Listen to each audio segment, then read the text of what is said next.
Donc on aborde la deuxième et dernière table ronde, enfin troisième temps collectif de réflexion, d'une table ronde qu'on a intitulée Réhumaniser les EHPAD, des champs à l'assiette. Et on va essayer de tirer un fil. J'espère que vous aurez envie de nous suivre dans la réflexion qu'on a essayé d'élaborer sur cette table ronde. En partant, alors au début, nous avions, on a la chance, nous, au collectif, d'avoir un parrain et une marraine, un peu comme dans les contes de fées, où il y a des gens bienveillants qui se penchent au-dessus de notre berceau et qui nous aident par leurs dons, par leur qualité, par leur humanité à progresser.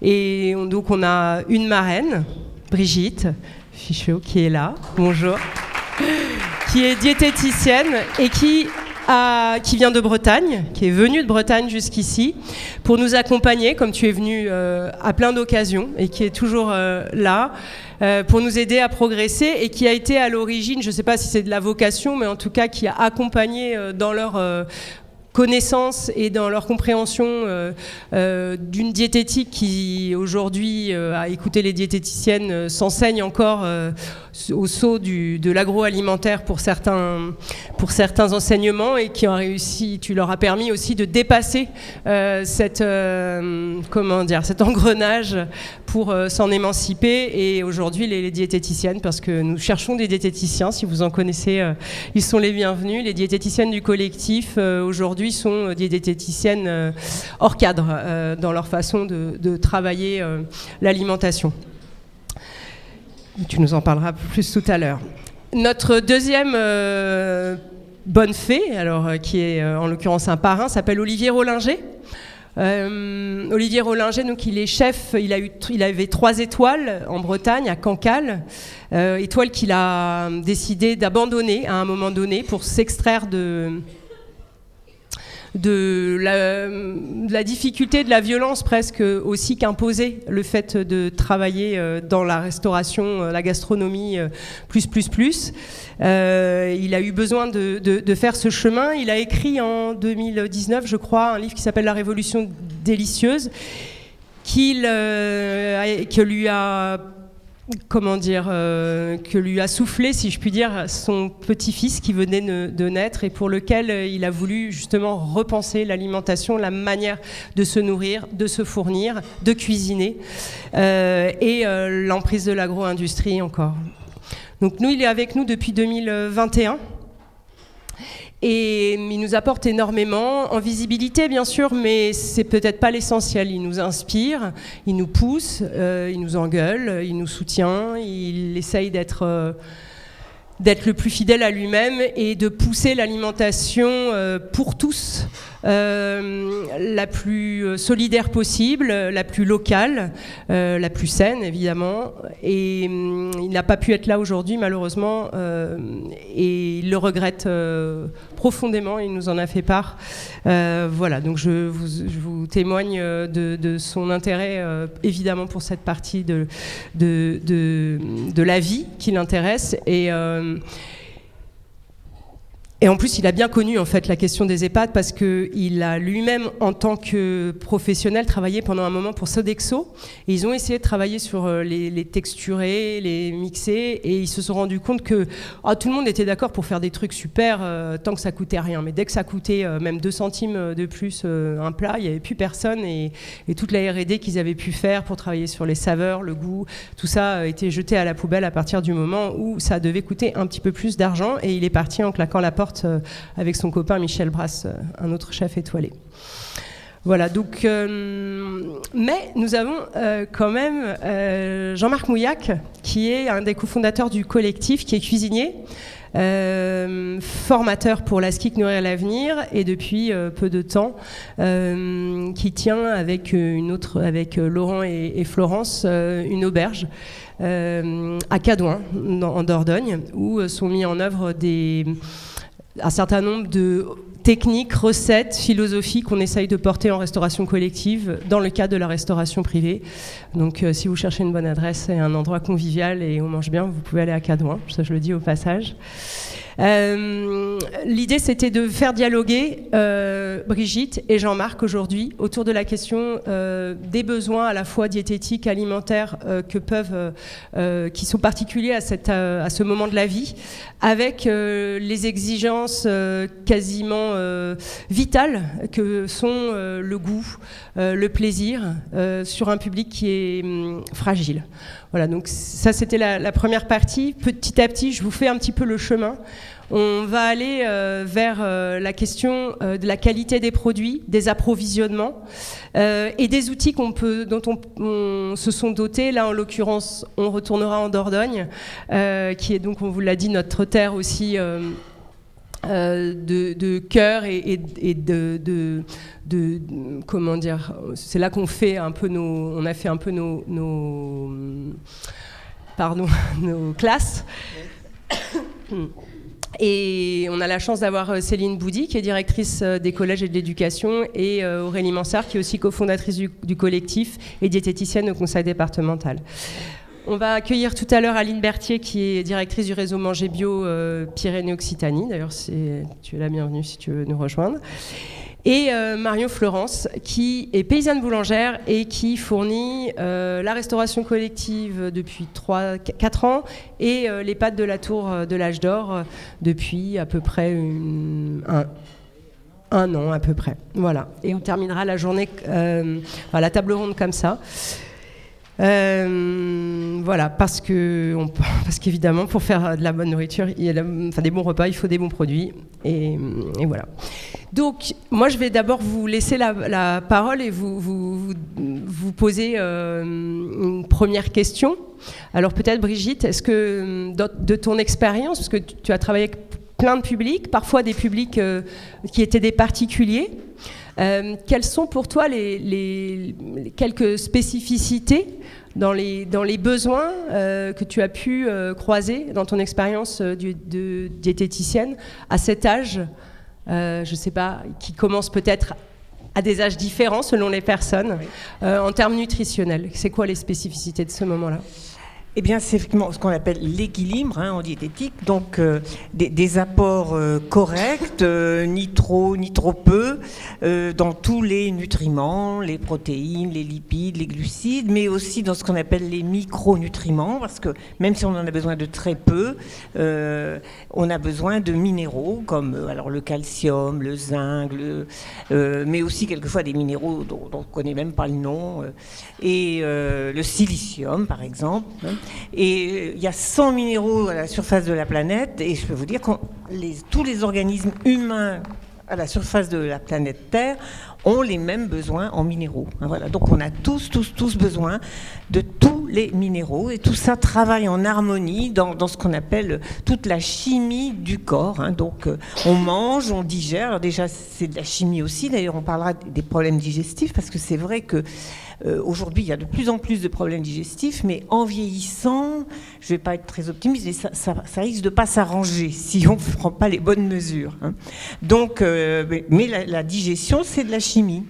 Et on récupère plein de petits micronutriments qui vont traverser notre intestin, aller dans le foie, et au niveau du foie, on a une véritable usine, et c'est là qu'on se fabrique toutes nos cellules, enfin, en tout cas tous les ingrédients indispensables à la cellule. Et là, le foie, c'est certainement la plus grosse usine chimique qui existe dans notre organisme. Et pour que tout ça fonctionne bien, que chaque organe produise ce qu'il doit produire, eh bien, on a besoin de protéines, lipides, glucides et minéraux et vitamines. Voilà, vitamines aussi, c'est extrêmement important. Donc, effectivement, moi j'ai travaillé dans différents domaines, l'éducation, la formation, mais aussi avec du grand public qui arrive en consultation diététique avec un problème bien particulier et qui aimerait bien changer son alimentation pour aller mieux. Pour faire baisser, on en a parlé un petit peu ce matin, le diabète, le cholestérol, enfin voilà, éviter toutes ces fameuses maladies chroniques. Donc, eh bien, effectivement, pour moi, c'est extrêmement important d'amener tout ce dont on a besoin au bon moment. Et en vieillissant, c'est vrai que les besoins évoluent un peu, mais honnêtement, pas tant que ça par rapport à la population générale.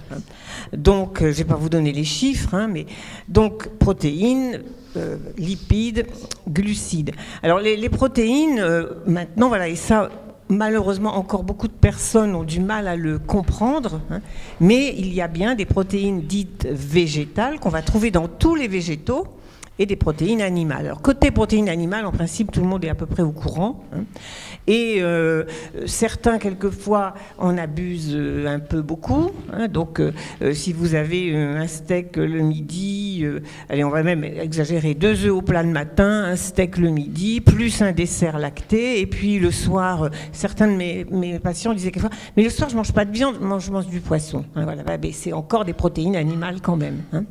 Et à l'inverse, peu de gens connaissent l'intérêt des protéines végétales. Alors les végétaux qui sont vraiment les plus riches en protéines, ce sont les céréales, à condition de les manger complètes, les légumineuses, lentilles, pois chiches, pois cassés, on en a un petit peu parlé déjà dans la matinée, et les graines oléagineuses, c'est-à-dire toutes les graines grasses, comme la noisette, les amandes, le sésame, enfin voilà, il y a plein de petites graines, et on ne soupçonne pas, quand on ne l'a jamais dit, que ça a aussi des protéines.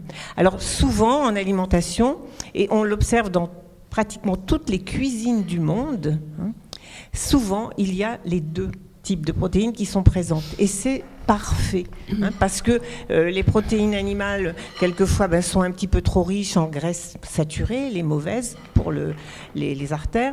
Et quelquefois, dans les protéines végétales, il manque ce qu'on appelle des acides aminés. Donc, quand vous mettez les 2 dans l'assiette ou dans le repas, c'est parfait. Donc, vous n'abusez pas de mauvaise graisse et vous êtes sûr d'avoir toutes les protéines. Et quand on vieillit, c'est vrai qu'il faut faire très attention donc à l'apport protéiné, puisque ce matin, on a beaucoup parlé de la sarcopénie, c'est-à-dire la perte de masse musculaire. On maigrit en vieillissant parce que on n'a plus assez d'apport en protéines. On a longtemps dit que quand on était âgé, on n'avait plus besoin de protéines puisqu'on n'avait plus de muscles à faire, d'accord, mais on a nos muscles à entretenir.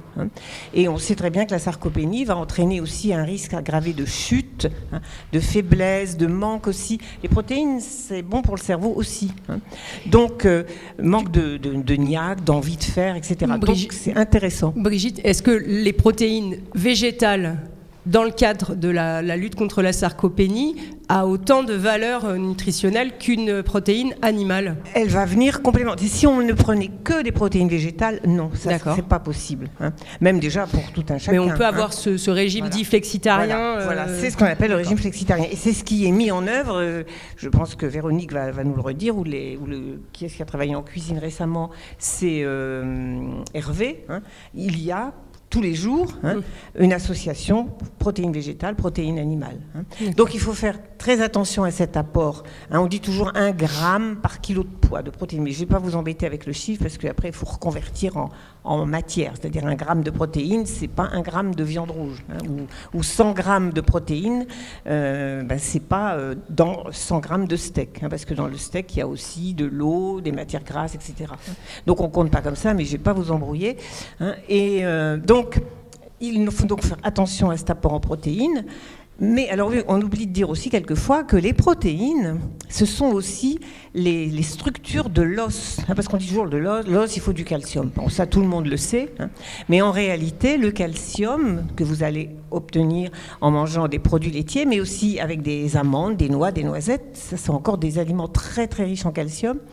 Eh bien, ils ne vont pas se solidifier comme ça dans votre organisme. Donc, il leur faut une trame. Comme quand on fait du béton, on va faire du béton armé. Donc, on fait l'armure et ensuite, on coule le béton. C'est un petit peu la même chose. Et donc, les protéines jouent également un rôle dans la constitution de l'os. Et donc, un manque de protéines chez une personne âgée, associé quelquefois à un manque de calcium, va favoriser malheureusement les fractures et les problèmes osseux. D'accord. Alors, donc, attention aux protéines. attention aux matières grasses. Donc effectivement, il se trouve que dans les viandes, alors surtout les viandes rouges, la viande de boucherie, le porc, l'agneau, le bœuf, sont très riches en gras saturés. Alors ça dépend des morceaux que vous utilisez. Donc si on est sur des morceaux nobles, comme le filet par exemple, mais je ne pense pas que vous ayez les moyens de mettre du filet de bœuf 2 fois par semaine, hein. Mais il y a quand même des parties qui sont beaucoup plus grasses que d'autres. Bon, j'adore moi les gigots, pas les gigots d'agneau, mais les ragoûts d'agneau, toutes ces tagines d'agneau, etc. Mais c'est quand même le gras de l'agneau, c'est le plus riche en gras saturé. Voilà. Mais si on équilibre tout au long de la semaine entre viande de boucherie, viande blanche, volaille, poisson, aucun souci à vous faire. Donc, on fait attention à ça, l'apport en protéines.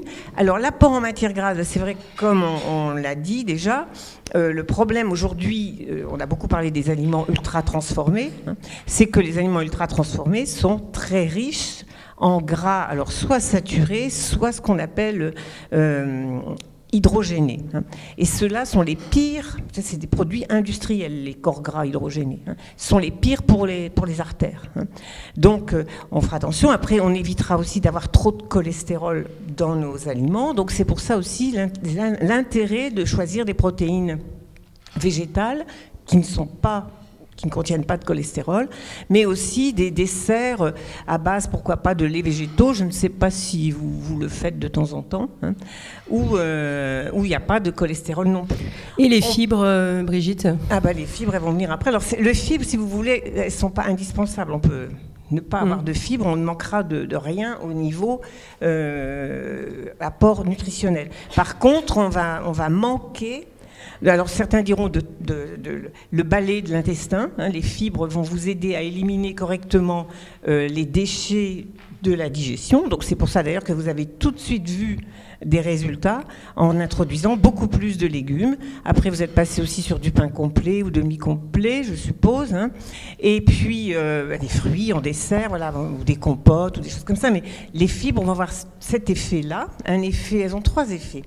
Donc c'est l'effet effectivement sur le transit qui apporte déjà un soulagement, un confort digestif, comme on dit.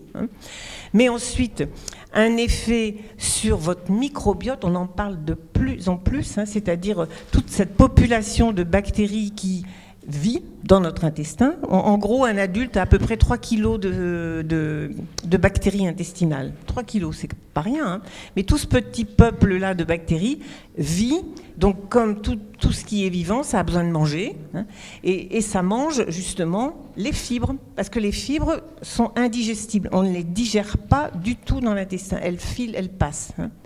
Et par contre, elles vont avoir ce rôle de servir de nourriture à nos bonnes bactéries, ce qu'on appelle les bactéries lactiques. Et je peux vous dire, aujourd'hui, on travaille de plus en plus sur le microbiote parce qu'on a pris enfin conscience que ce petit peuple de bactéries était indispensable à la bonne santé. Et indispensable. Est-ce qu'il régresse à l'âge, avec l'âge ? Normalement, non. Non, parce que ça vit tout seul, ça n'a pas besoin de nous. Donc, non, normalement, si on les nourrit bien, c'est-à-dire si on leur donne des fibres régulièrement, elles vont continuer à survivre et à jouer le rôle positif. Alors, et puis le troisième avantage des fibres, c'est un terme un peu compliqué, mais qui abaisse ce qu'on appelle l'index glycémique du repas. C'est-à-dire que quand vous mangez même un plat de pâtes, de riz, de millet, de lentilles, vous absorbez des glucides, des sucres. Ça se voit pas, c'est pas sucré, mais ce sont des sucres. Et les sucres, si on leur laisse la voie libre, s'il n'y a pas de fibres dans votre intestin au cours de la digestion, ils vont passer direct dans le sang et ça va faire grimper votre glycémie. Et c'est là qu'on voit apparaître les fameuses maladies métaboliques comme le diabète. C'est-à-dire que si le sucre qui vient de la digestion de vos glucides, en plus de produits sucrés que vous avez peut-être pris, s'il passe trop vite dans le sang, votre organisme est obligé de le stocker quelque part, d'une manière ou d'une autre, grâce à une hormone que en fait, vous obligez votre corps, votre pancréas à fabriquer de l'insuline. Mais à 30 ans, on peut faire tout ce qu'on veut. On a un pancréas en pleine forme. À 50, ça commence déjà un peu à baisser. On commence à voir apparaître quelquefois des petits problèmes. Mais plus vous allez avancer en âge, moins surtout si vous avez fait travailler votre pancréas comme un malade toute votre vie, eh ben, il va s'épuiser. Je pense qu'il y en a qui pensent à la crème au chocolat là qu'ils ont mangé tout à l'heure, qu'un mélange. Oui, mais ils avaient mangé plein terriblement de légumes, bon. Voilà. Alors, est-ce que ça veut dire qu'il faut se mettre au régime ? Est-ce qu'il faut quelle est aujourd'hui la meilleure hygiène à cet égard-là ? Il va mettre des fibres dans tous les repas. Voilà. Ok. C'est pas plus compliqué que ça. D'accord. Et en fait, on prend du pain demi-complet le matin. J'ose pas dire complet parce qu'on peut avoir des intestins fragiles à 75 ou 80 ans. Hein, donc, on le modère quand même. Donc, pain demi-complet, ça peut être une compote, ça peut être un fruit. Après, il y a d'autres, voilà, selon son goût, quoi. Hein. Mais non, on se prive pas. On peut même mettre une petite couche de beurre. Alors là, il n'y a aucun problème parce que vous allez prendre forcément du très bon beurre. Et le matin, il vous fera pas de mal. Vous aurez un peu de cholestérol, mais ça vous fera du bien aussi. Hein, parce que le cholestérol est utile quand même. Et puis, donc le midi, une entrée de crudité, un plat de légumes cuits, accompagnant la viande ou une protéine végétale, des lentilles, des céréales, etc. Hein. Pourquoi pas encore une petite compote en dessert. Hein, voilà. À 4 heures, un fruit cru. C'est sûrement le meilleur moment pour caser un fruit cru. Pourquoi pas des poignées d'amandes. Je ne sais pas ce que vous servez, on n'en a pas parlé finalement, Véronique, du goûter à l'EHPAD ici au terme. À terme. Oui, c'est vrai, il n'y a pas de... Ce concert au goûter. Oui, au goûter. On a encore alimentaire par rapport au soir, ça peut être des produits laitiers, ça peut être bien sûr des gâteaux, je crois que c'est au moins deux fois par semaine, ensuite des fruits. Voilà. Le tout, c'est de varier. De toute façon, s'il y a un mot tout simple en diététique, c'est varier. Varier. Hein. Donc on varie, peut-être quelquefois le petit déjeuner aussi, on varie les repas de midi, on varie les goûters, on varie voilà, chaque repas, et c'est là où on amène énormément de saveurs, c'est la diversité, on s'ennuie pas, quoi. Que si vous avez tous les jours le même biscuit avec le verre de jus d'orange, par exemple, hein, oui, à la fin on en a marre, et puis en plus ça vous fait pas du bien, hein, parce que les jus, tout ce qui est jus de fruits, je sais pas si vous en mettez de temps en temps, mais les jus de fruits, ça fait partie des boissons très sucrées. Alors le sucre en EHPAD, c'est un sujet, tu dis. Voilà. Mais...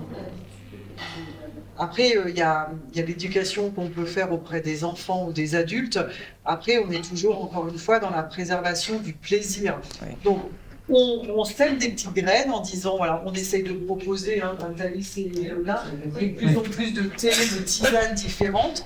Là, on s'est équipé d'une centrifugeuse pour faire des vrais jus de fruits, ce qui permet quand même à la glycémie de pas trop grimper, voilà. Voilà, ouais, donc voilà, on essaie tout doucement d'arrêter ces apports, on va dire, hydriques sucrés qui provoquent de la soif, hein, bien sûr, derrière. Mais après, on est encore sur du plaisir. Oui.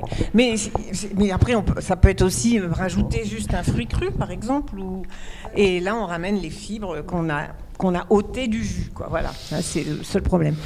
Mais alors, on disait aussi, voilà, donc ça, c'était la question des protéines. Donc, c'était la question du, est-ce que ça a du sens encore aujourd'hui, à des âges assez avancés, de demander, comme on a pu l'entendre ou comme on peut le voir, hein, parfois autour de nous, avec des personnes âgées, de faire un régime, en fait. Est-ce que c'est encore l'heure des régimes à cet âge-là ? Non. Vu quand même, c'est une tyrannie assez prégnante dans la vie. Mais déjà, parce qu'on vient déjà de cibler un des problèmes les plus importants, c'est l'absence de fibres, de toute manière.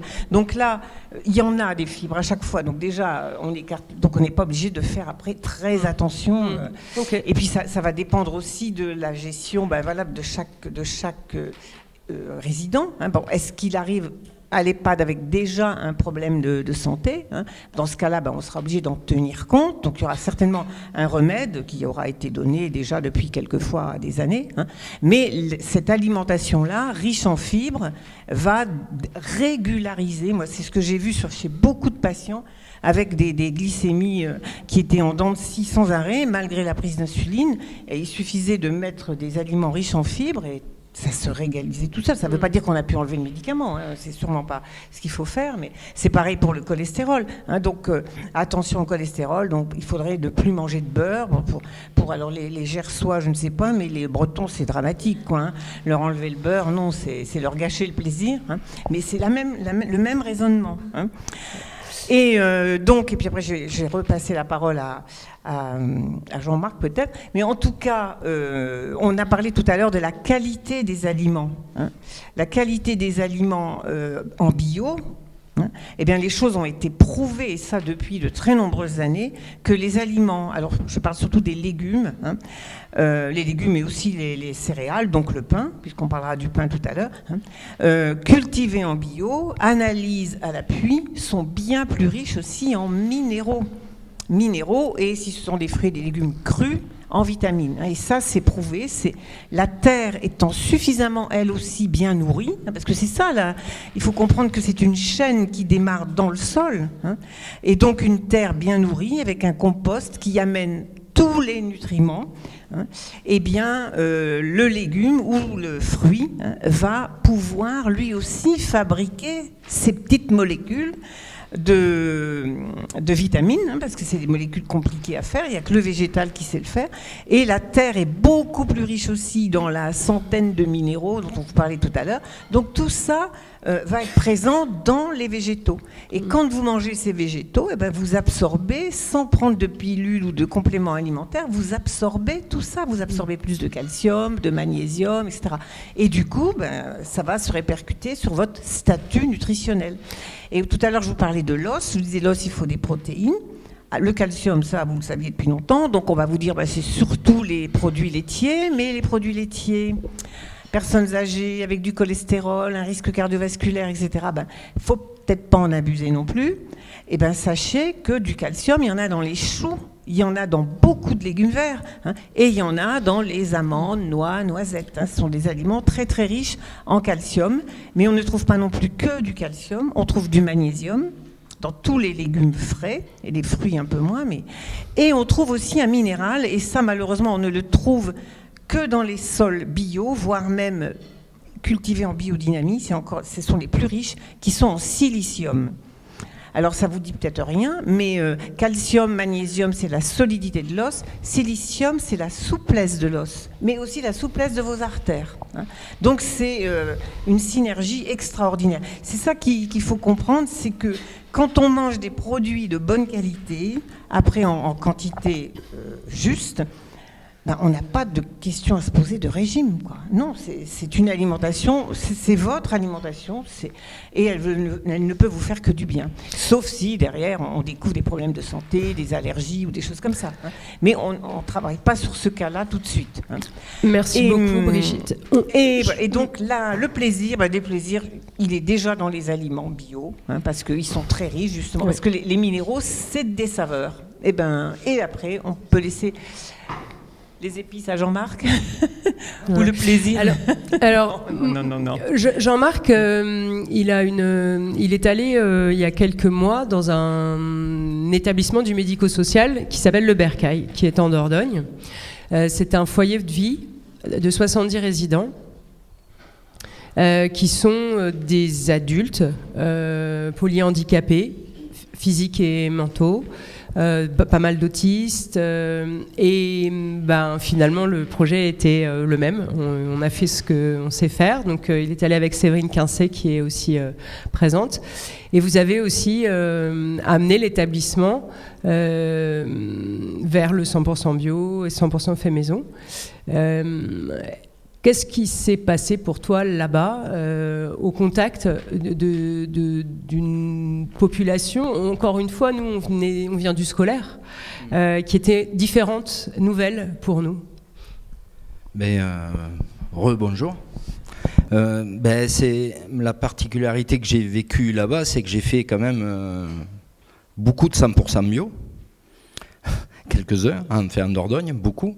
Et ce moment, il a été particulier pour moi parce que j'arrivais dans un milieu du handicap et ça fait très très longtemps que je voulais rentrer dans un établissement comme ça parce que tout jeune, j'avais eu une gestionnaire quand j'étais cuisinier dans l'UFM de Périgueux, qui avait un enfant handicapé, et souvent elle m'amenait là-dedans pour essayer de me pousser à faire ce genre d'endroit. Et puis bon, la vie fait que je suis tout le temps allé de l'école primaire au collège du département de la Dordogne à faire des 100% bio.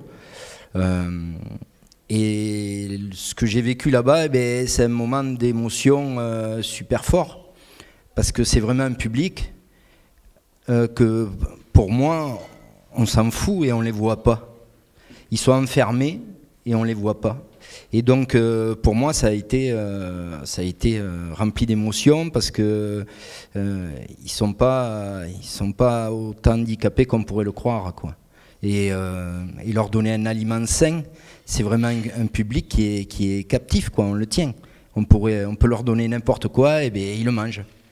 Et donc ça, c'est hyper violent. Et donc là, de bien les soigner par l'alimentation, de tous les 100% bio que j'ai fait, c'est celui qui m'a amené cette émotion, ce frisson, et ce moment de dire, ouais, il faut aller partout. Au début, moi j'ai commencé par cette école avec Lise sur la première école qu'on a fait, mais les petits sont là, ils sont acteurs de ce qu'ils font, et le monde du handicap, c'est un endroit qui est passionnant. Donc c'est aussi une histoire de rencontre, que ce soit avec Germinal pour les départements, le Bercail, c'est aussi un moment de rencontre. C'est un ami qui est directeur et qui m'a dit, ça me faisait des années qui poussait auprès de son conseil d'administration, et au bout du 3e site où il avait changé, il m'a dit, là c'est bon Jean-Marc, on y va, tu peux venir. Et donc voilà, c'est un moment où on se rend compte que faire du bio, ça a une autre signification. C'est travailler du vivant et amener le vivant auprès de personnels qu'on ne voit plus. Et puis moi, je suis papa et papy, et moi j'ai la chance d'avoir des enfants qui n'ont pas de handicap. Mais je me suis mis à la place de ses parents, et il y a un autre fait. Moi, je suis de ce canton, et ça faisait plus de 30 ans que je n'étais pas sur ce canton. Et il y a un trombinoscope de tous les patients, enfin de tous les résidents. Et ces résidents, je connais tous les noms de ce canton. Et donc, c'est des résidents que toutes ces familles-là, quelque part, on cache l'enfant qu'on a eu handicapé, parce que c'est compliqué, parce qu'on n'a pas le temps, et puis parce qu'on ne le promène pas dans le village, donc on ne le sait pas. Et donc, je me suis senti vraiment utile à faire ce que j'ai fait, là, à faire le 100% bio, mais 100% fait maison, et aller faire goûter et rectifier un assaisonnement avec ces personnels-là. C'était un moment d'émotion incroyable. Parce que j'étais de là, ils étaient à côté de moi, mais je ne le savais pas. Et c'était dans mon canton. Donc ça, pour moi, c'est un des 100% bio les plus émouvants, les plus émotionnels que j'ai fait par rapport à d'autres collèges où j'avais trop d'amis de la FNSEA qui n'étaient pas trop loin. Voilà.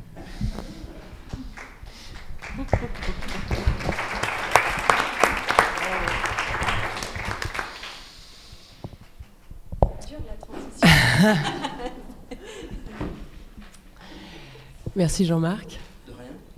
Tu penseras payer la consultation à Brigitte après? C'est vrai que tu nous as donné, mais je pense que tu l'as dit au début, à la fois tu as un peu cassé ton début, et en même temps tu nous as donné une feuille de route. C'est-à-dire que tout ce que tu nous as dit, à tous les âges quasiment, c'est des choses dont on a besoin pour vivre en bonne santé. Et finalement, pour arriver en bonne santé, comme le disait Lydie tout à l'heure de la mutuelle familiale, l'espérance de vie en bonne santé qui décline. Voilà, vous avez maintenant la feuille de route pour vous-même et les gens dont vous avez la responsabilité. Alors, pour être en bonne santé, bien manger et avoir ces produits qui sont chargés de nutriments, de silice, de vitamines, il faut des sols vivants, il faut une agriculture Comment bon, on a choisi notre camp, l'agriculture biologique, l'agroécologie, il en a été question aussi tout à l'heure. Et il faut des approvisionnements qui soient aussi, comment dire, planifiés, suffisants, aisé à faire venir sur le territoire. Et ça, c'est quelque chose où c'est une problématique qui est à l'œuvre. On a parlé tout à l'heure d'agri-local sur le département du Gers, enfin agri-local 32. On parlera tout à l'heure du réseau Manger Bio avec Aline Berthier, sa directrice, enfin Manger Bio Occitanie-Pyrénées. En Dordogne, vous êtes doté d'un outil qui a été développé par le département et le collectif, qui s'appelle, on a trouvé un super nom, ATABLE. A-T-A-B-L-E. C'est un outil libre, accessible à tous. Il faut juste s'y connecter et demander l'autorisation. Et pour nous en parler, il y a Aurélie Mansart, donc, je répète, qui est cofondatrice du collectif diététicienne au département de la Dordogne.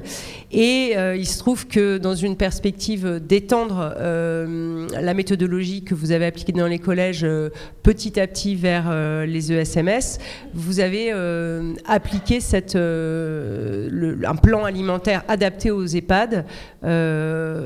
Vous l'avez implémenté dans ATABLE. Et c'est cette démonstration, en fait, que Aurélie va nous faire, non sans nous avoir rappelé quelle était la philosophie, justement, de l'outil. Oui, merci Marine. Bonjour à tous. Oui, peut-être on peut refaire un peu l'histoire de cet outil. En Dordogne, quand on a accompagné le 3e établissement qui était plutôt un gros établissement de 700 repas, enfin c'est gros pour la Dordogne. On partait vraiment de zéro en fait, il n'y avait pas du tout de fait maison, pas du tout de produits bio. Et bon, en Dordogne, on a quand même une production assez riche et assez diversifiée. Et là, on s'est dit, mais en fait, sur quoi on va partir en termes d'approvisionnement ? Est-ce qu'on a assez de producteurs autour, donc ce qui était la philosophie de la Dordogne, est-ce qu'on a assez de producteurs autour de l'établissement pour approvisionner ? Est-ce qu'il faut sourcer ? Est-ce qu'il faut accompagner des nouveaux producteurs sur d'autres filières ? Parce que c'était un gros établissement et que ça ressemblait pas trop au premier qui avait été fait. On a eu le Covid, donc un petit peu de temps pour réfléchir à tout ça.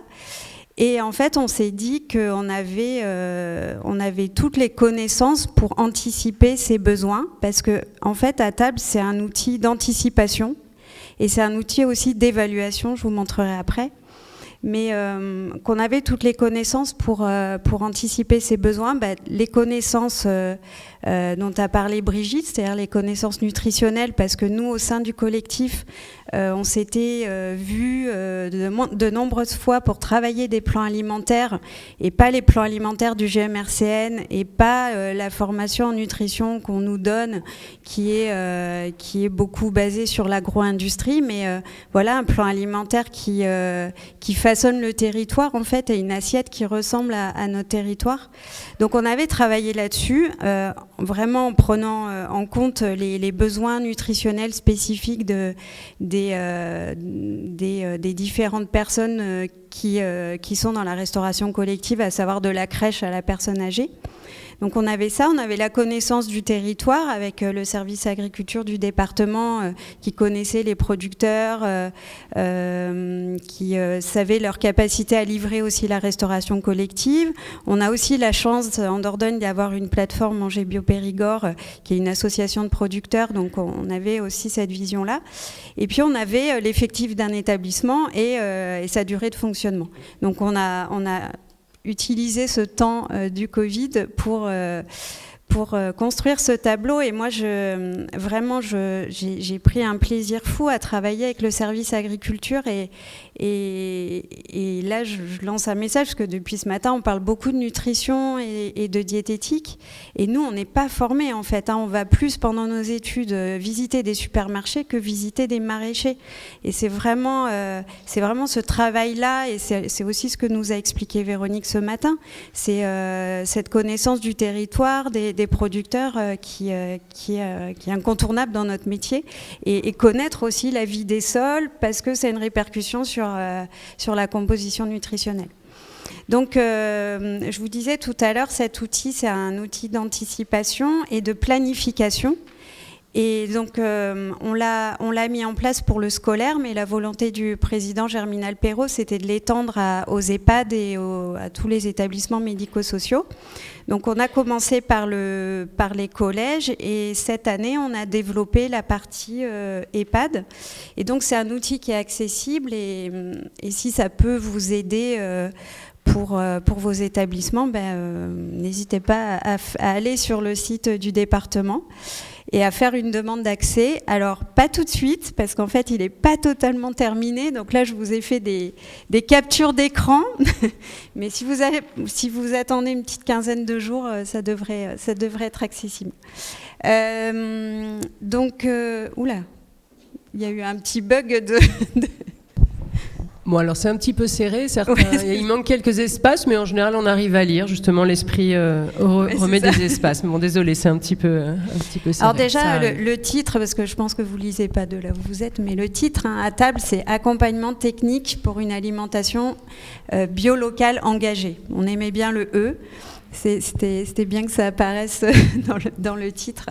Donc rapidement, les objectifs, c'est obtenir une projection des besoins pour un établissement. Alors, je ne connais pas par cœur. Pour tenir le pari du 100% fait maison, donc pour la planification, mais aussi quand on est concerné, pour l'aide à la rédaction des marchés publics, qui nous, dans nos collèges, c'était incontournable. Alors tout le monde fait des marchés, mais des marchés sincères, c'est pas forcément le cas. Et là, ça permettait de couvrir les 80% des besoins d'un établissement en termes de marché public. Donc, le deuxième objectif, c'est être guidé pour élaborer des menus, parce que toutes les structures n'ont pas forcément de diététiciens ou diététiciennes, et n'ont pas forcément accès à un plan alimentaire qui est un outil incontournable pour la réponse aux besoins nutritionnels, pour la maîtrise des coûts, et pour aussi respecter la diversité de son territoire. Donc c'est pour aussi planifier, accompagner les producteurs et réfléchir à la logistique en termes de volume. Et puis l'idée aussi du président, c'était que cet outil, il est suite à notre méthodologie, la méthodologie qu'on a nous apprise au collectif et après qu'on a mis en place au département de la Dordogne pour transformer les collèges en 100% bio. Et cette méthodologie, on verra, c'est là où à table est aussi un outil d'évaluation où on peut voir si on a bien répondu à la méthode qu'on préconise. Donc je vous fais une démonstration rapide, mais je ne sais pas si vous allez bien voir en fait de là où vous êtes. Donc quand vous rentrez sur l'outil, vous donnez un nom à la simulation. Donc là j'ai mis l'EHPAD de Véro. Voilà, et on peut faire une simulation sur un établissement ou sur plusieurs. Par exemple, nous quand on a accompagné les collèges de l'agglomération de Périgueux, on les a tous pris en même temps pour voir ce que ça donnait en termes de volume. Donc ensuite vous allez saisir votre département et vous voyez que là la nouveauté, donc la nouvelle version d'Atable, c'est pas seulement les établissements scolaires mais les EHPAD et les établissements médico-sociaux. Donc on va sélectionner quel type de structure on souhaite, et après alors pour les EHPAD et le médico-social on a lié ça au répertoire finesse. Donc on a toute la liste en fait des établissements qui apparaissent. Donc on saisit son établissement, voilà, on a aussi une carte et on le sélectionne. Donc on peut en mettre plusieurs. Ensuite, on va sélectionner les types de repas. Donc là, effectivement, pour les EHPAD, on est sur 4 repas, mais comme ça concerne aussi le scolaire, on peut avoir que le repas du midi. Et on va, pour chaque repas, définir un effectif. Alors pareil, pour les EHPAD, vous avez un effectif quasiment constant, mais pour le scolaire, donc ça c'est aussi une nouvelle évolution du logiciel, parce qu'on n'avait qu'un seul chiffre à mettre pour le scolaire, et on sait bien que les mercredis, il y a souvent, soit c'est fermé, soit il y a moins d'élèves. Donc là, on met vraiment l'effectif jour par jour, donc c'est ça le plus long dans l'EHPAD, mais en tous les cas, voilà. Donc on met l'âge et on met la durée, l'effectif et on met la durée, la période retenue pour la simulation. Donc là, sur un EHPAD, on est sur 52 semaines. Dans le scolaire, on va être plutôt dans 36 semaines. Alors tout ça, ça prend 5 minutes. Là, vous avez accès au plan alimentaire. Donc pour chaque catégorie d'âge que vous pouvez télécharger. Donc j'ai eu la chance d'avoir un stagiaire qui maîtrisait super bien. Il m'a fait des beaux plans alimentaires bien colorés. Voilà, donc vous pouvez les télécharger. Donc ça permet d'avoir un guide pour élaborer ces repas et surtout répondre aux besoins nutritionnels. Ensuite, vous allez avoir les grammages recommandés, donc pareil, qui sont téléchargeables. Alors la question des grammages, elle est assez centrale parce que donc nous, avec Jean-Marc, sur le scolaire, pour la Dordogne, on a vraiment réévalué tous les grammages parce que les grammages recommandés des recommandations là, officielles, officieuses, sont pas du tout adaptés en 100% bio parce qu'on est sur des aliments beaucoup plus complets, beaucoup plus concentrés. Du coup, on adapte forcément les grammages. Donc là, pareil, pour les EHPAD, on a retravaillé. Alors, moi qui travaille pas en EHPAD, j'ai travaillé avec des diététiciens du collectif qui sont en EHPAD et on a tout recalculé aussi. Après, ça reste des recommandations. Évidemment, on adapte à sa structure, aux personnes quand on est sur place et qu'on les connaît, qu'on les côtoie tous les jours. Et vous avez un prix moyen. Non, vous avez un prix moyen. Alors, c'est le prix moyen en Dordogne, mais ça, c'est modifiable. C'est-à-dire que vous pouvez mettre vos tarifs par famille d'aliments pour être au plus près de votre estimation du budget. Voilà, donc là, la simulation est finie. Donc, on arrive sur la dernière page. Donc, ça va donner un truc comme ça. C'est-à-dire que pour chaque famille d'aliments, vous avez les quantités par an et le coût. Donc, par exemple, en pommes de terre, en viande de bœuf, en légumes, en fruits. J'ai pas tout mis, mais évidemment, il y a toutes les familles d'aliments et tous les types de viande. Et donc, ça permet d'anticiper et nous, par exemple, de dire sur un maraîcher, pour tel établissement, quand on fait le sourcing, on rencontre un maraîcher, on sait qu'il va pouvoir fournir tout seul l'établissement ou peut-être il va falloir faire des marchés multi-attributaires et avoir plusieurs maraîchers pour répondre à la demande de l'établissement.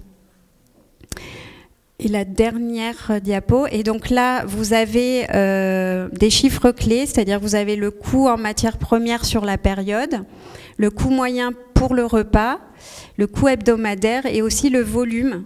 Donc on voit aussi le volume que ça va faire par plateau et le volume sur la période. Alors c'est cette partie-là aussi qui n'est pas finalisée, c'est pour ça que à table devait être mis au point là pour aujourd'hui, mais on a pris un peu de retard parce que on va faire des chiffres clés par repas et pour la journée entière, parce que pour les EHPAD ça sera quand même mieux et ça nous allait pas cette façon-là. Donc là je vous ai fait une capture d'écran de ce qu'on a là, mais c'est pas satisfaisant.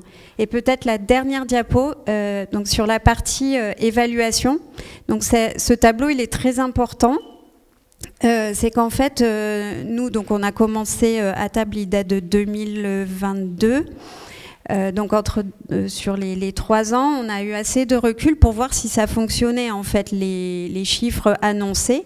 Donc on a comparé, alors en fait j'ai comparé 10 collèges 100% bio, là je vous en ai mis que 4. J'ai comparé ce qu'ils ont réellement consommé parce qu'on a un logiciel de gestion des stocks, donc moi je sais exactement ce qu'ils ont acheté sur une année par rapport aux données datables. Ce qu'on peut voir, c'est qu'on est quand même assez bon sur une année, sauf pour la partie légumes et fruits, mais parce que, je dirais, c'est normal, parce que les recommandations sont quand même assez élevées et que l'âge du collège n'est pas l'âge le plus évident pour faire consommer des légumes et des fruits. Mais sinon, après, ce qui est intéressant dans ce tableau, c'est qu'on voit finalement les établissements qui suivent la méthodologie préconisée lors de notre accompagnement et ceux qui, alors c'est pas qu'ils la suivent pas, mais qui ont plus de mal. Et ce qui est assez marquant, c'est sur la famille des légumes secs. Si, par exemple, je prends le collège 1, l'estimation de la table était de 283 kilos, ils en ont consommé 280. Et donc c'est un collège qui suit vraiment la méthodo et c'est assez impressionnant de voir le peu d'écart entre le théorique et le réel. Par contre, si on prend le collège 2 qui devait être à 420 en légumes secs et qui en a fait que 155, pour nous c'est très marquant parce que quand on a ces chiffres-là, on se dit dans ce collège, qu'est-ce qui ne va pas au niveau de la méthodo un an après? Là on cible directement, on sait que c'est les légumes secs et que c'est là-dessus qu'on doit travailler. Les légumes, c'est dans tous les collèges, mais voilà, après on a vraiment des spécificités. Des fois, il peut y avoir aussi, comme par exemple là, avec la flambée du prix du bœuf, il peut y avoir aussi des différences en termes de volume. Alors, c'est-à-dire que sur toutes les viandes, le volume va être bon, parce que s'il y a bien un volume qui respecte, c'est la viande, parce que vu que ça coûte cher, ils mettent vraiment le grammage qu'il faut. Il n'y a pas trop de débordement là-dessus. Mais c'est plus dans le type de viande où on va voir que ça va se modifier du fait des coûts. Donc on va avoir des collèges qui maîtrisent moins, qui vont mettre un peu plus de porc, d'autres un peu moins de bœuf. Mais donc, moi, j'ai été assez contente. Et avant de lancer la V2 sur les EHPAD, je voulais vraiment analyser déjà les résultats sur les collèges.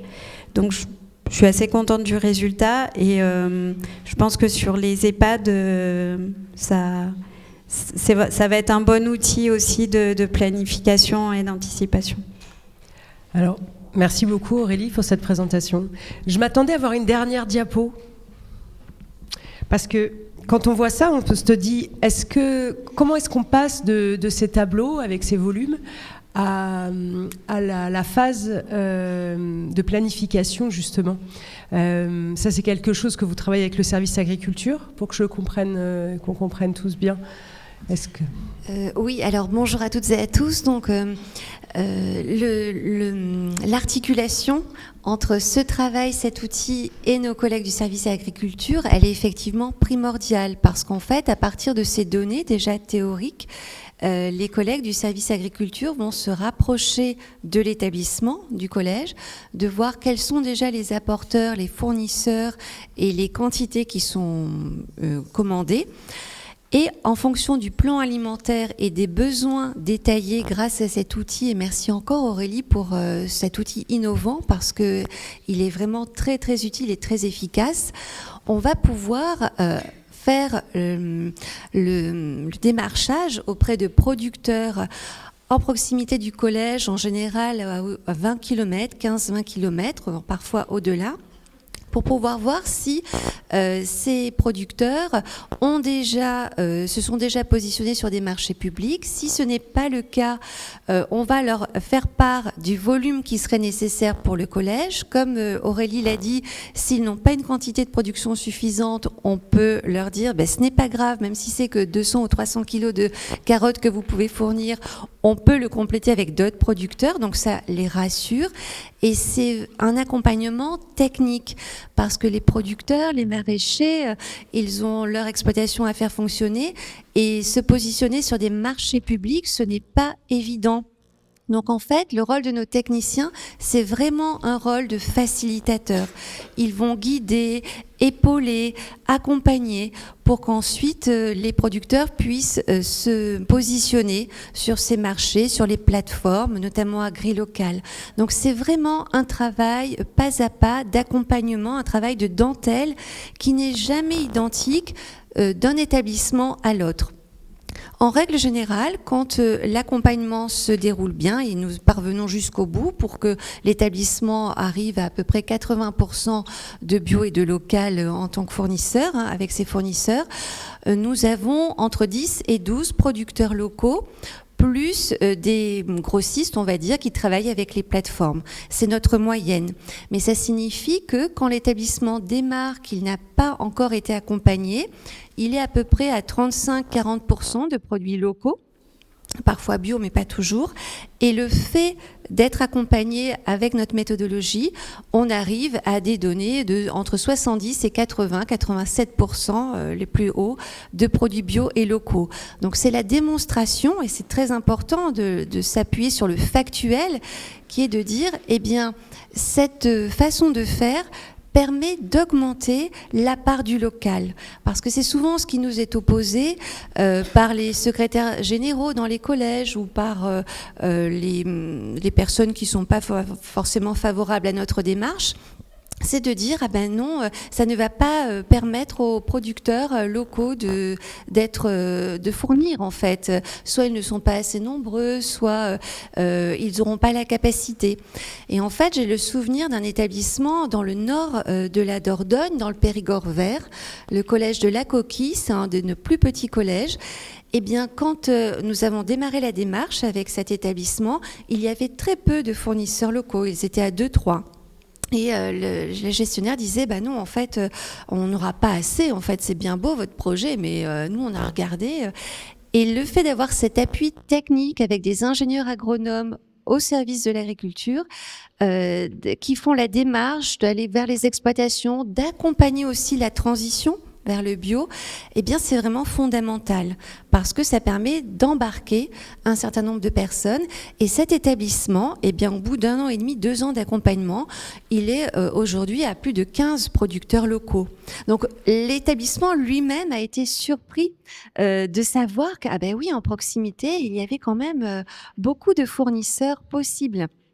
Et nos collègues, pour finir, accompagnent aussi dans la transition, c'est-à-dire des producteurs qui sont en conventionnel et qui souhaitent passer en bio. Et aussi, qu'est-ce qui se passe pour les producteurs qui sont en conventionnel et qui ne veulent pas faire la transition? Nous les accompagnons aussi pour qu'ils aient d'autres débouchés. C'est-à-dire qu'ils ne perdent pas des revenus, des recettes et des marchés. Donc, sur les 150 producteurs aujourd'hui, petits producteurs qui alimentent nos collèges, on a eu 3 situations un peu particulières où vraiment ça a été difficile, cette transition, cet accompagnement, trouver des débouchés. Mais pour le reste des situations, ça fonctionne très bien. Donc, c'est vraiment cet accompagnement qui est, de mon point de vue, fondamental. Pour faire le lien entre la fourche et la fourchette et aussi faire accepter que les établissements publics peuvent être de bons payeurs parce qu'en fait nous rémunérons les agriculteurs au prix juste et ça c'est vraiment essentiel en fait. J'ai trouvé un point commun entre les discussions qu'on a pu avoir par rapport à la politique de la Dordogne et ce que Véronique m'a expliqué. Alors bon, peut-être il y a des situations, mais dans l'ensemble, l'idée c'est on négocie pas en fait les prix. Ce que tu m'as dit, Véro, c'est que tu rentres pas dans des discussions. Les producteurs, ils savent de quoi, les productrices, ils savent de quoi ils ont besoin. On est dans des relations franches et je suis désolée pour le bruit, je sais pas d'où ça vient. Et voilà, je m'en arrêterai là. Ça, c'est quelque chose que vous pouvez me confirmer ? Ça, oui, on confirme que le but, c'est... On prend le prix qu'ils ont défini. Et d'ailleurs, on travaille beaucoup avec Manger Bio Périgord et c'est ça aussi. C'est la plateforme, les prix sont définis par les producteurs et on négocie pas. Le travail se fait après en cuisine, dans la lutte contre le gaspillage et toutes les démarches qu'on fait. Mais juste pour l'anecdote, c'est que quand on a commencé avec À Table à avoir des chiffres et on l'avait extrapolé sur toute la restauration collective scolaire de Dordogne, parce qu'au début, les détracteurs nous disaient on ne pourra jamais avoir la production nécessaire pour livrer toute la restauration collective. Et maintenant qu'on a démontré que, en fait, c'est 63 hectares sur nos 14 000 hectares en bio en Dordogne, et maintenant on nous dit ah ben non, mais votre projet en fait ça va pas nous sauver parce que ça, voilà. Donc en fait on a changé de positionnement et bon ça va jamais quoi. Bon voilà, en gros. Merci. Le réseau Manger Bio, c'est un réseau national. Donc Aline Berthier, la directrice du réseau Manger Bio Occitanie-Pyrénées, et nous fait le plaisir de nous parler de sa plateforme et des plateformes les 22 plateformes du réseau. Voilà, merci beaucoup Aline. Oui, bonjour ou rebonjour à tous. Donc en fait, Manger Bio Occitanie-Pyrénées, c'est une entité qui appartient au réseau Manger Bio, enfin qui appartient. Disons que nous sommes 24 plateformes sur toute la France, nous avons fait partie de ceux qui se sont montés en premier au tout début des années 2000. Et petit à petit, d'autres collègues se sont montés sur d'autres régions de France. Et on a émis l'idée à un moment donné on était chacun petit dans nos structures, avec des manques de moyens, des manques de compétences. Et donc on a décidé en fait en 2010 de monter le réseau Manger Bio. Donc du coup pour partager des expériences, des compétences, de la formation, des outils informatiques, etc. Et donc en fait voilà, donc la plateforme c'est une plateforme de distribution qui en fait agglomère des produits des producteurs locaux vers la restauration collective sociale. Donc en 2004, l'entité a été montée, qui s'appelait Resto Bio au départ, a été montée ici dans le Gers et pour des raisons logistiques a migré en fait vers Tarbes, et on est depuis plus de 21 ans maintenant sur la plateforme de la STEF à Tarbes. Donc les missions de notre plateforme et plus globalement du réseau Manger Bio sont en fait, ça va être sur, où est-ce que je l'ai, voilà, ça va être donc de structurer les filières.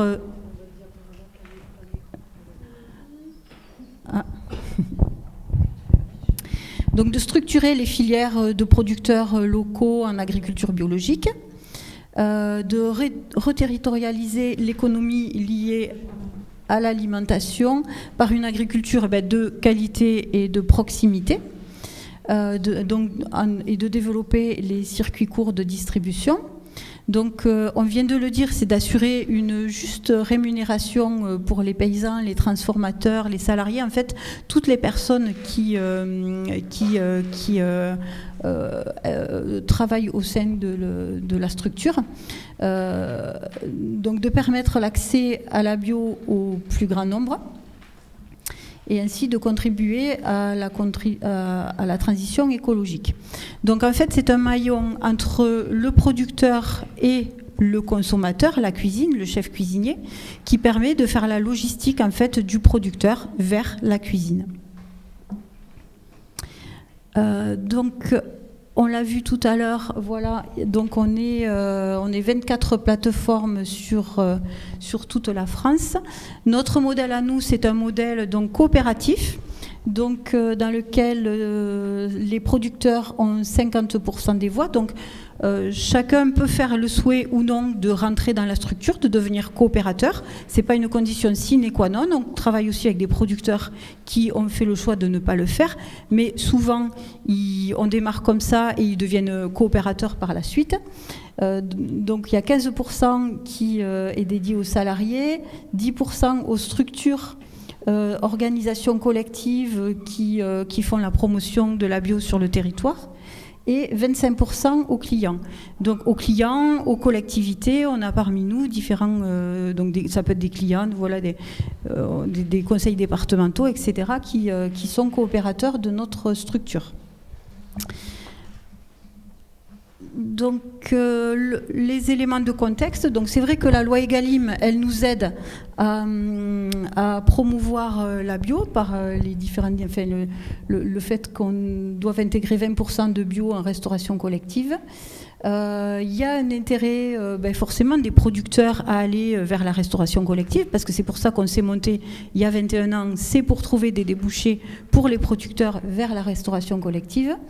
Les marchés publics nous aident à rentrer petit à petit dans les cuisines, même si parfois c'est long. Les marchés publics, les groupements de commandes, etc. Et ce qui nous aide aussi, c'est l'accompagnement au changement de pratique. Donc, vous l'avez évoqué tout à l'heure. C'est aussi l'émission des groupements d'agriculteurs bio dans leur département, d'aider les clients à rentrer dans la démarche, d'aider les services de commande publique à intégrer des produits locaux dans les marchés publics, etc.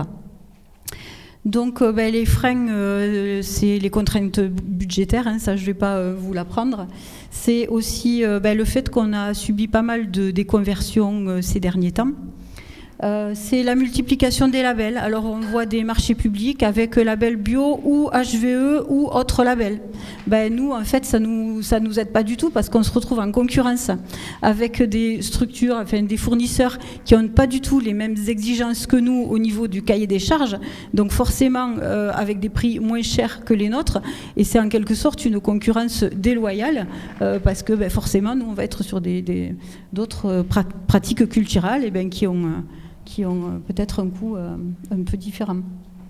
Donc un des gros freins, c'est la résistance au changement. Quelqu'un l'a évoqué aussi tout à l'heure. C'est pas évident quand on a travaillé des années sans robocoupe, quand on a travaillé des années à ouvrir des poches, de repartir sur un équipement, déjà réintroduire un équipement dans les cuisines et retravailler du légume brut dans les cuisines. On n'a pas de légumerie parfois, voilà. Donc c'est vraiment tout un chemin inverse qu'il faut remettre en place. Et puis, je le disais tout à l'heure, donc il y a l'avantage des marchés, mais il y a aussi l'inconvénient que ça prend beaucoup de temps. Et si vous n'avez pas positionné les produits du producteur, là, vous en êtes pendant 3 ou 4 ans à attendre que le nouveau marché reparte. Donc du coup, c'est parfois un peu long et un peu frustrant. Il faut savoir qu'au sein du réseau Manger Bio, les plateformes, c'est une moyenne nationale, on est à peu près à 65% en marché public, et donc le reste en gré à gré. En 2 mots, juste au niveau de nos métiers, donc en fait, on fait du sourcing. Notre principal travail, c'est d'aller sourcer les producteurs, de leur proposer en fait de rentrer dans l'outil de façon à faciliter en fait l'approvisionnement des cantines. C'est la partie commerciale, c'est aussi et surtout la partie logistique. Je pourrais presque dire qu'on est devenus même des logisticiens carrément, et aussi un petit volet administratif. Et donc, pour terminer, en gros, les solutions, c'est d'essayer de construire ensemble. C'est au départ des débouchés pour les producteurs vers la restauration collective. Et donc, on est le maillon, donc on l'a dit, logistique entre le producteur et le cuisinier. C'est aussi pour le producteur la possibilité de massifier ses récoltes en venant nous porter un gros volume sur notre plateforme, de façon à ce qu'on redispatche vers les différentes entités. Et donc on fait le maillon entre, je le disais, entre le producteur et le consommateur. Et si on peut juste revenir en arrière ici, si on a juste...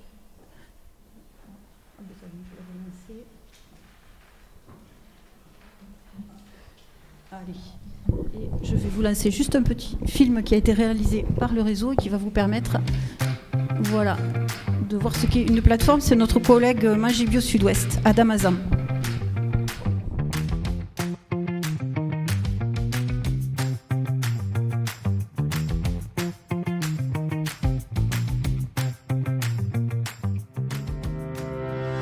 Vous êtes ici chez Manger Bio Sud-Ouest, coopérative de distribution de produits bio locaux pour la restauration collective et commerciale. Fondée en 2011, depuis 2019 implantée sur la communauté de communes du Confluent à Damazan. Notre mission, elle est simple, distribuer des produits bio locaux qui soient accessibles pour l'ensemble de nos clients du territoire sud-ouest. On On a 3 principales missions dans notre coopérative. La commercialisation de nos produits, donc c'est de la négociation avec l'État et de la contractualisation avec des partenaires sur l'ensemble du territoire. Notre deuxième métier, c'est la logistique. On fait du stockage, de la préparation et de l'expédition de commandes alimentaires pour l'ensemble de nos clients. Et le troisième métier, c'est la coopération, c'est-à-dire faire en sorte que l'ensemble des acteurs de la chaîne, du producteur jusqu'au restaurateur, s'entendent pour négocier un tarif qui soit rémunérateur pour chacun. On commercialise sur notre site de Damazan plus de 4000 références de produits alimentaires biologiques. Ça va couvrir tous les besoins d'un restaurant, des produits d'épicerie, des produits fruits et légumes, des viandes, des laitages. Là, on a actuellement du fenouil qu'on a reçu ce matin, qu'on a été chercher chez un de nos adhérents et qu'on va redistribuer sur la région de Bordeaux pour certaines crèches ou certaines écoles. On axe avant tout le management de notre entreprise sur l'équilibre humain, le bien-être des salariés. Quand on recrute des nouveaux collaborateurs, avant de regarder le CV, on va regarder ce qu'il a à l'intérieur de lui, quelles valeurs il partage et surtout on essaye de savoir est-ce qu'il va bien s'entendre avec ses collègues. Et pour nous, c'est vraiment primordial. Je pense qu'on peut dire que c'est un beau succès chez nous. On partage régulièrement des repas tous ensemble le midi, que ce soit chacun qui ramène sa petite gamelle. Ou alors on a instauré tous les jeudis, il y en a un qui fait le dessert pour toute l'équipe. On aime se retrouver aussi pour déguster ensemble les produits de nos fournisseurs, se faire un petit avis, savoir si on les référence ou pas. Parce qu'il faut que le travail reste un plaisir et en même temps, on pense aussi que ça nous amène à la performance. Donc on a fait le choix de s'implanter sur Damazan parce qu'on a été accompagné par la communauté de communes pour trouver ce magnifique site qui nous permet de stocker l'ensemble de nos produits. Damazan, c'est aussi central dans la région pour pouvoir alimenter l'ensemble de la restauration collective. Et c'est vrai qu'on est riche d'un bassin de production extrêmement important en agriculture biologique à Damazan et autour de Damazan. C'est pourquoi on a trouvé ce site. Aujourd'hui, donc, on continue à se développer. Ce bâtiment nous permet d'accroître notre capacité et on va pouvoir d'ici 2025 créer de nouveaux emplois en CDI qualifiés pour être près de 20 salariés d'ici 2025.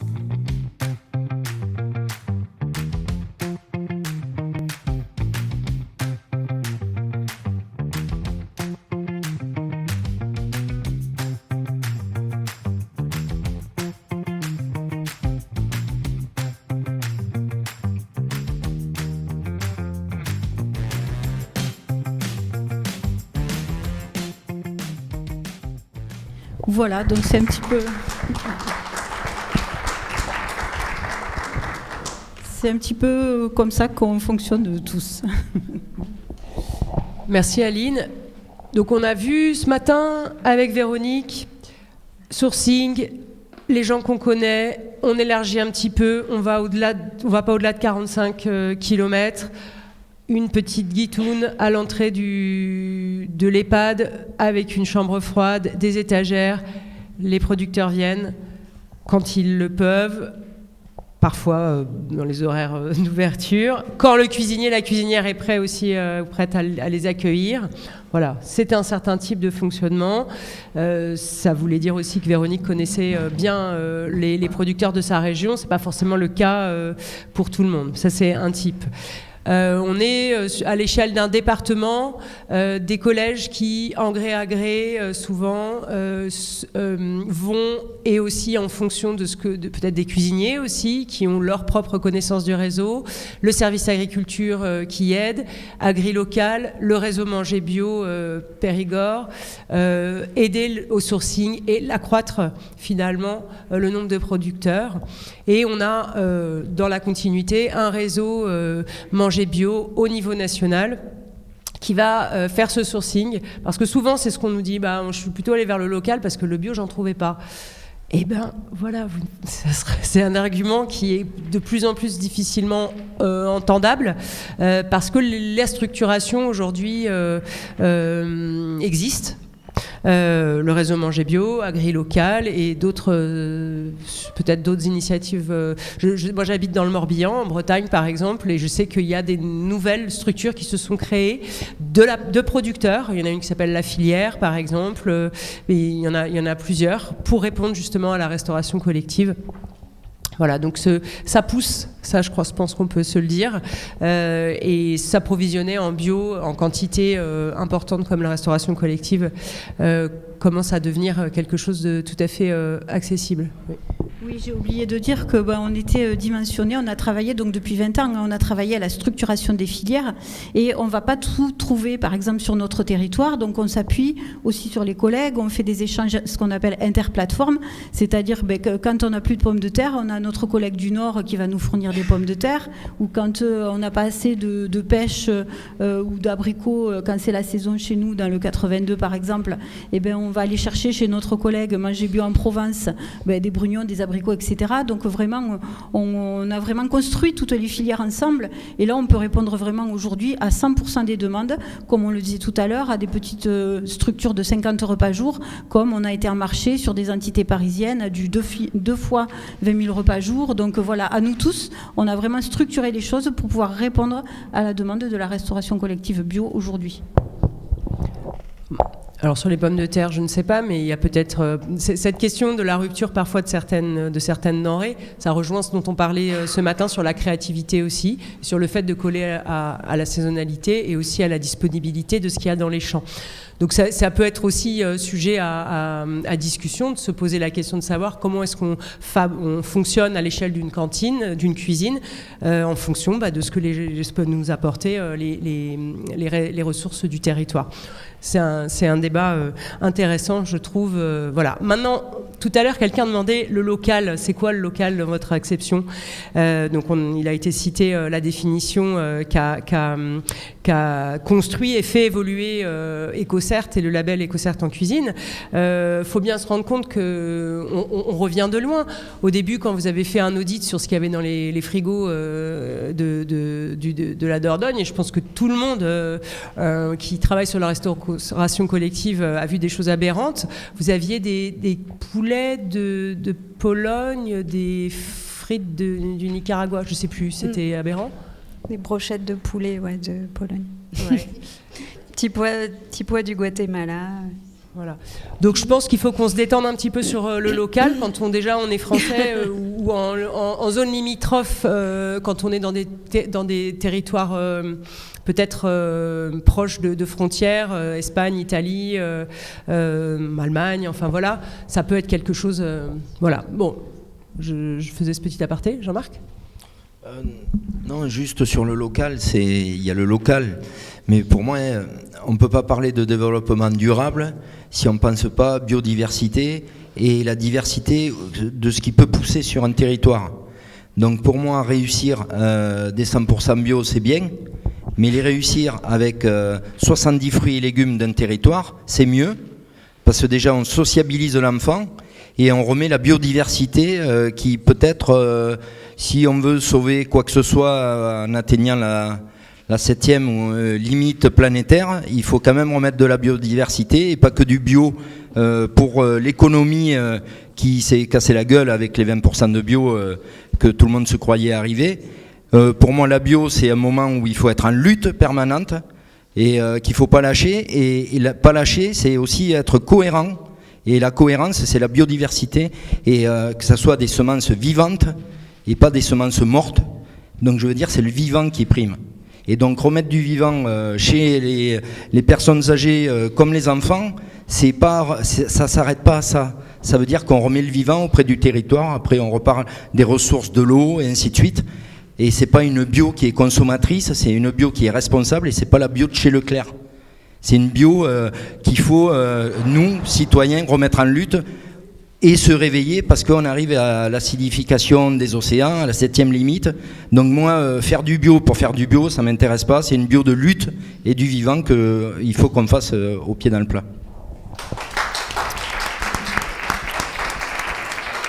Eh bien, on ne pouvait pas trouver meilleure transition pour introduire notre dernière invitée, qui s'appelle Marion Florence et qui aujourd'hui est paysanne boulangère et qui a une gourde. Non. Et donc Marion, quand on s'est parlé au téléphone, tu me disais que ça faisait 4 ans à peu près que tu travaillais avec la restauration collective et que tu t'étais installée donc à côté, à peu près 25 km d'ici à peu près. Oui. Je suis à côté de Bassous, donc oui voilà, peut-être. Je mets une petite demi-heure à venir. Voilà. Oui, bah du coup moi je continue. Ouais. Bonjour. Du coup moi je suis paysanne boulangère. Je suis installée en GEC avec mon compagnon. Donc moi depuis 2020 et lui depuis 2015. Et en fait on est sur une ferme en polyculture élevage. Je précise parce qu'en fait faire du pain et des céréales juste ça, en fait, ça vaut pas le coup, en fait. Notre ferme, c'est vraiment un écosystème dans le sens où il y a donc c'est un élevage bovin, allaitant pour la viande et laitier pour le lait. Du coup, on a des vaches de race mixte, c'est important pour nous.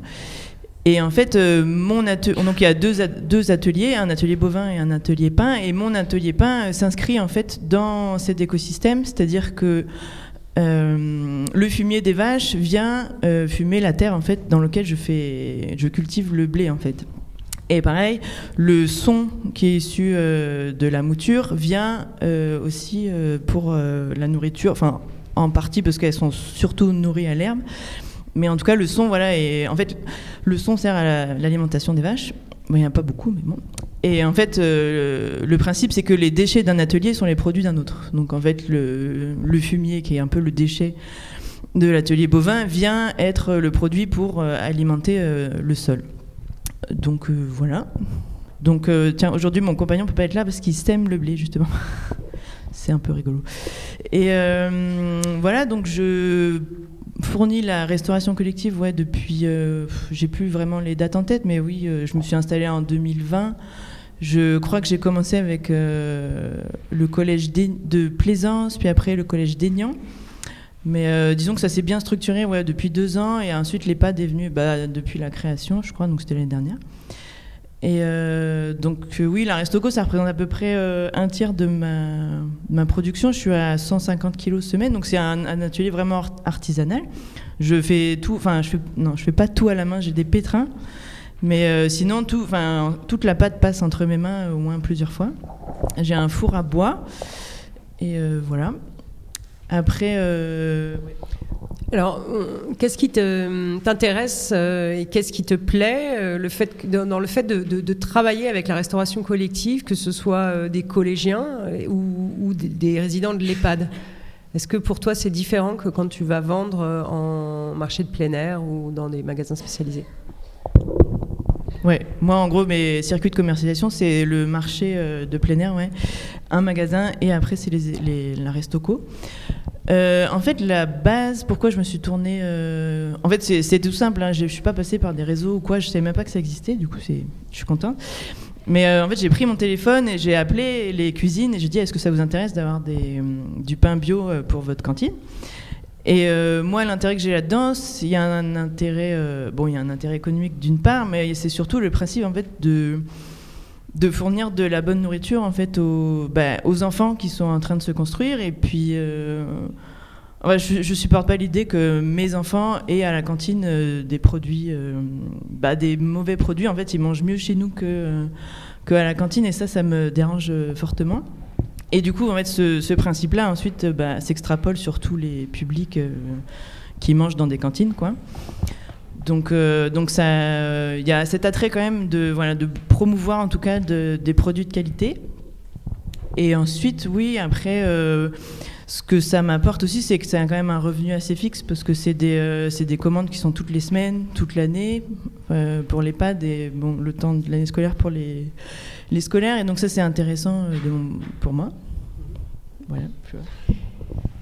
Quand tu as appelé les établissements, est-ce que tu as toujours eu des bons accueils, et parmi même ceux avec lesquels tu peux travailler de manière parfois épisodique? Parfois j'ai cru comprendre qu'il y avait des moments qui étaient un peu délicats. Est-ce que tu peux nous en parler? Oui, il n'y a jamais un mauvais accueil. Mais en fait, donc moi je fais du pain au levain bio. Et le pain au levain, c'est un produit qui n'est pas forcément très connu par les chefs à qui j'ai pu m'adresser. Et en fait, eux, ils connaissent le pain à la levure, la baguette en général, la fameuse baguette. Et en fait, donc ils ont cette idée en tête, sauf qu'en fait, c'est vraiment pas... En fait, il y a toute une éducation, rééducation, en tout cas une découverte Enfin, moi, j'ai besoin de faire découvrir ce produit à quasiment tous les chefs à qui j'ai eu affaire. Et ça, on peut pas le comparer à de la baguette à la levure. En fait, ça lève pas de la même façon. Les quantités, les poids, c'est pas du tout la même chose. Le côté nutritif, n'en parlons pas. Donc il y a quand même un peu ce petit passage à passer déjà. Et en fait, j'ai remarqué que les personnes avec qui, les partenariats que j'ai pu mettre en place parce que je sais des partenariats maintenant. Avec les collèges, ceux qui fonctionnent le mieux, c'est vraiment ceux qui me prennent le pain à la semaine et qui sont vraiment très très volontaires pour travailler avec mon produit et avec moi. Et en fait, vraiment, la base, c'est qu'il y ait une volonté en fait du chef en fait plus que de l'établissement de travailler en fait avec des produits, avec mon produit en l'occurrence. Et quand cette motivation n'est pas là, ça bug, c'est fastidieux, c'est pénible, moi j'arrête en fait. C'est vraiment la condition sine qua non, c'est que la personne soit intéressée pour travailler, sinon en fait non. Parce qu'il y a quand même beaucoup d'adaptabilité, il y a beaucoup d'adaptations à faire, c'est-à-dire que chaque fois les collèges avec qui j'ai travaillé, il y a toujours, ou même les écoles primaires, il y a toujours un petit temps de recherche et développement, c'est-à-dire... moi, je pars du principe que j'essaie autant que possible de m'adapter en fait aux besoins de l'établissement. Donc, par exemple, je fais des pains, des pains de taille que je ne vends pas au grand public. Par exemple, pour l'école de mes enfants, là, ils ont besoin de 1,5 kg. Tous les vendredis, je leur fais un pain de 1,5 kg, chose que c'est pas un pain que je propose sur les marchés, par exemple. Donc, c'est vraiment leur pain pour eux. Et en fait, ça, je fais pour tous les établissements avec qui je travaille. Je leur demande c'est quoi votre besoin, vous avez besoin de combien de pain par semaine, et après on voit, on teste et on s'adapte en fonction de comment les enfants, comment les résidents de l'EHPAD par exemple réagissent et voilà. Et après il y a aussi une adaptation par exemple pour le collège de Plaisance et d'Aignan, une adaptation au matériel. Les trancheuses, c'est mon cauchemar. Parce qu'il y a souvent des trancheuses verticales, et en fait, moi, mon pain, il passe pas dans les trancheuses verticales qui sont adaptées à des baguettes. Et en fait, donc, il y a tout une adaptation de part et d'autre de moi et aussi du personnel qui est en cuisine, pour que ce soit pratique, en fait, qu'ils aient pas à couper chaque pain avec le couteau quand il y en a, je sais pas combien, c'est fastidieux, donc. Voilà, donc il y en a qui coupent le pain en deux, ça fait comme une baguette, du coup ça passe dans la trancheuse. Il y en a, ils prennent le pain moulé. Il y en a toujours qui essayent là, le collège de Plaisance, ils m'ont demandé des formes de baguettes. J'ai dit, mais la baguette, ça tient pas ses promesses. Sur un pain au levain, ça sèche vachement plus vite, c'est pas terrible. Mais bon, on va essayer encore. Voilà. Dernière question, qu'est-ce qui, selon toi, devrait être amélioré pour que ces partenariats soient plus simples, plus fluides ? Qu'est-ce qui manque aujourd'hui pour que... Comment tu dis ? Il a dit quoi ? À part des trancheuses, pour que ce pain dont on a vu quand même qu'il était au plan nutritionnel tellement meilleur que le pain blanc, on peut l'expérimenter dans nos vies personnelles, beaucoup plus nutritif. Il sèche moins, enfin voilà. Alors donc ça, il n'y a plus normalement de démonstration à faire. Et pourtant, qu'est-ce qui manquerait selon toi pour faire progresser la cause du pain au levain local et bio ? Je pense que ça commence par une connaissance du produit, en fait. Oui, c'est vraiment ça, une connaissance du produit et de quelle est la différence en fait entre, ça revient à ça, quelle est la différence entre le pain blanc et ce pain-là, et comment on le travaille. En fait, c'est pas la même façon de le couper, il est plus dense, etc. Moi, il y a des cuistots qui, quand les enfants n'ont pas tout mangé, ils le repassent par exemple au goûter, ils mettent de la confiture, ils le repassent au four, ça redonne du croustillant. Ils font des bruschetta avec. Il y a comment accommoder aussi parce qu'en fait, il tient un peu plus longtemps quand même. Mais voilà, il y a toute une comment accommoder ce qui reste. Voilà. Oui, c'est ça, quand même une... Après, oui, s'il y avait des trancheuses un peu plus adaptées, ce serait vraiment le rêve. Et je crois qu'on peut aussi recontextualiser ça dans... Je prêche pour la paroisse du collectif Elasquic, mais c'est encore une fois la formation et de remettre en lien. Nous, c'est ce qu'on fait là récemment avec les collégiens, de les amener sur la ferme, parce que effectivement, le pain, déjà il faut substituer complètement. Si on garde un jour du pain bio, le vin, et un jour de la baguette indus comme ils avaient, ça marche pas. Donc déjà, c'est la substitution, et après, c'est le lien, la formation, mais comme avec les plateformes.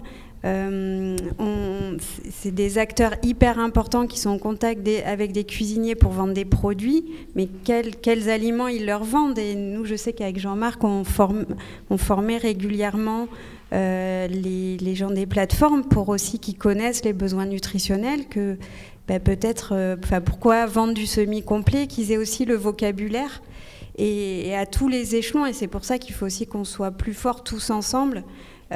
Pour avoir ce discours unique et aussi faire face à cette bio-industrielle, parce qu'on voit de plus en plus de produits arriver en bio raffinés en fait. Moi là, via la plateforme, on a eu des huiles qu'ils ont renvoyées tout de suite des huiles raffinées en bio. Enfin, c'est un truc qu'on ne voyait pas avant.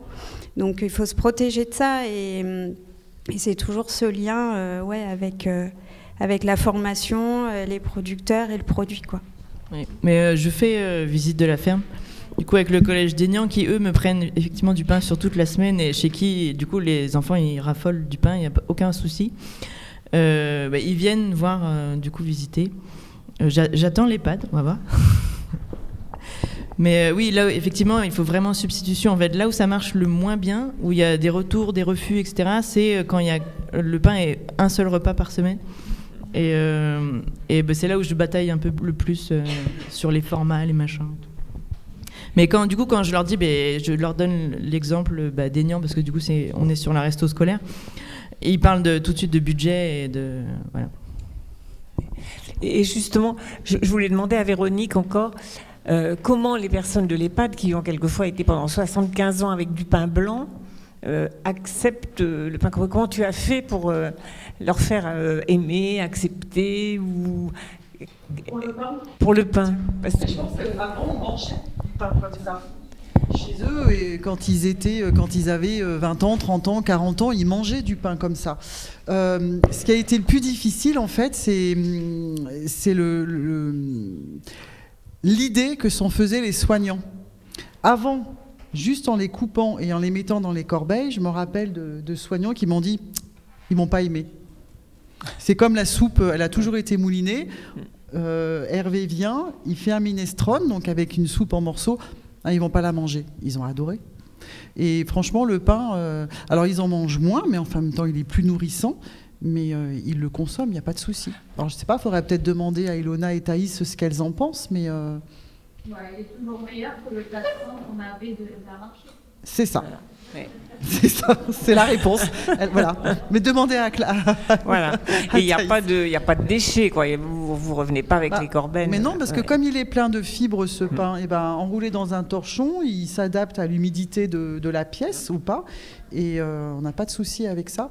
Et puis en plus, quand vraiment on a des bouts qui sont durs, parce que il y a quand même une mastication qui est demandée un peu plus importante quand ils sont un petit peu plus desséchés.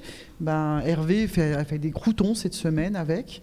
On a fait des tomates farcies l'autre jour. On a mixé du pain dur qu'on avait gardé de côté. Voilà. Oui, des puddings, des choses comme ça.